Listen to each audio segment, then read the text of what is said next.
Sold out, ancora una volta il trofeo Città di Belluno conferma il suo richiamo internazionale e si prepara ad accogliere il meglio del paracadutismo mondiale.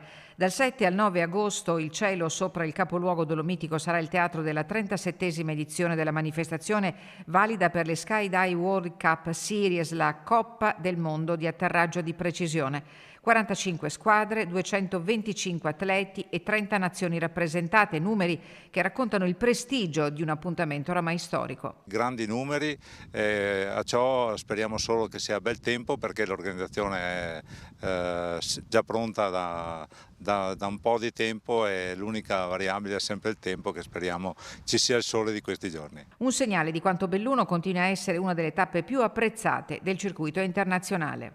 Qui ci sono persone che stanno già vivendo a Belluno da parecchio tempo. Sarà una grande festa non solo di paracadutismo ma anche un evento turistico sportivo. Le competizioni prenderanno il via venerdì mattina alle 7 e proseguiranno fino a domenica, quando saranno assegnati i titoli individuali e a squadre. 3 giorni di spettacolo con un obiettivo preciso: atterrare nel punto esatto del bersaglio, pochi centimetri, che possono fare la differenza tra la vittoria e la sconfitta.